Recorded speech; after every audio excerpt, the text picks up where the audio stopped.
Audi kantxılıq el boğuş. Sün kantxılı azak boğuş. Azaki yo ötür Nurdin boğusu na vastalı. Na sibiyaca yaşlı. Yo na ol yaşlı boğ. Kazakşı tsigawe na din doz inuşdu. Mah luştağla baxsın. Sanda mah bil hawiş sağla bax.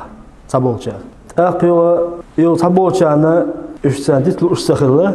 Tabolçna ol yaşlı elce.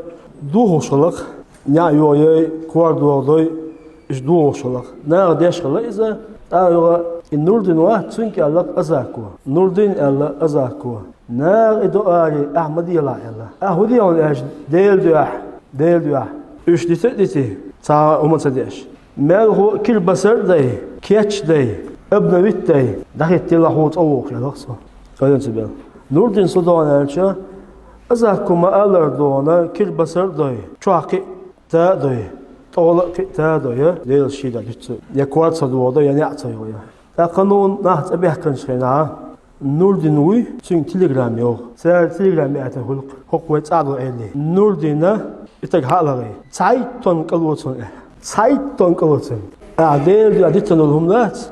Değil aditan olumlu için dua biqim hilbon. Değil şunu bak aleyhissalatu vesselam. İnneke len tada'a şey'en lillah. Şu hadisli. Değil diyor ahtam dittenin ditilmadas ba değil şunu aleyhissalatu vesselam. Dal hon tun duhala sulu wulidik lushidi. Değil de hum diti hon da tun duhala aditan olumlu sulu wulidik luqondar moyata. İşte azak odona ala el. Nurdik dite el. Nurdis değil diyor dite hala duotsa diye şey itinuş.